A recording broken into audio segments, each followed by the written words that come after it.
Sau da yawa influencers ko kuma content creators suna aiwatar da rayuwa wacce ba ta gaskiya ba a social media, ko kuma kuna ganin kamar wannan rayuwar ita suke yi, sai ku nemi za ku gwada ta a zahiri, ba za ta ɓulle muku ba.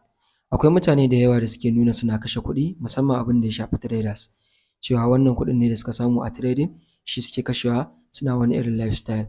To amma a hakikanin gaskiya fa ba wannan trading ɗin ne yake ba su kuɗi ba.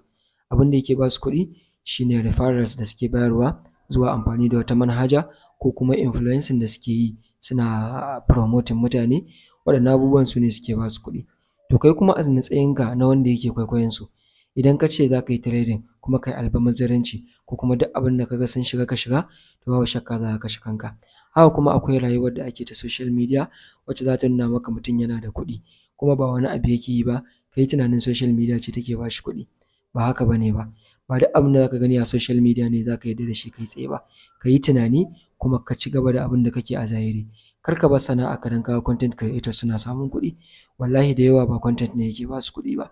Suna da abin da suke samun kuɗi da shi a gefe can. Wannan shawara ce nake ba ku kyauta a matsayina na wanda ya ɗanɗana rayuwar creating content, kuma a matsayina na wanda yake bidiyo yake posting. Na san adadin rayuwar da ake a social media. Wasu suna da kuɗin kuma content ɗin ne ya ba su. Amma majority ba content ne yake bada kuɗi ba. Idan wannan bidiyo ya yi amfani a gare ka, ka danna min like, sannan ka yi share ɗinsa zuwa ga waɗanda kake ganin za su amfana.